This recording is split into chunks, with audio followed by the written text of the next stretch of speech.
So, as you're making your college list right now and about to apply in a couple days, how do you determine whether a school is a target, a reach, or a safety for you?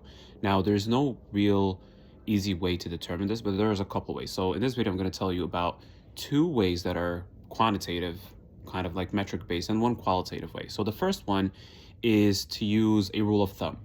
So, two numbers I want you to remember. One is 15% and the other is 70%. So, any school that has an acceptance rate of less than 15% is going to be a reach for you. That is like, your IVs, your top 20 schools.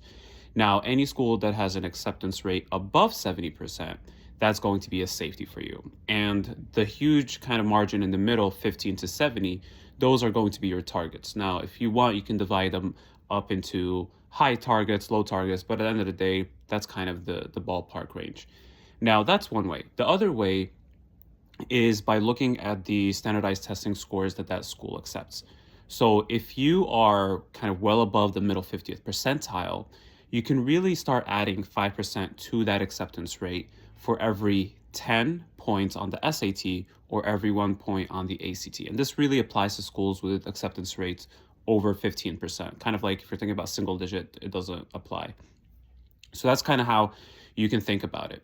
Now, for example, if a school has an acceptance rate of 18%, that's kind of borderline reach target. But if you're above the standardized testing score, the middle 50th percentile, let's say their middle 50th percentile is a 1450 to a 1520 and you get a 1570, then you can really add another like 5 points to the acceptance rate. And that means it's going to be a target for you rather than a reach. So that's two ways that are kind of math based. The other way, it's kind of really qualitative, is to think about who you are and your demographics and where you're applying. So you have better chances of getting into a particular university if one, the high school you go to is a competitive high school. It historically has students that go to that particular school, be it Ivies or other schools, that you are top of your class or in the top, like, let's say 5 to 10% of your class, that you're applying to a non-popular major, right? So you're not applying to bio or chem or computer science or engineering. You're applying to maybe a more niche major. You have better chances at that. Your ethnicity for schools that are still considering that.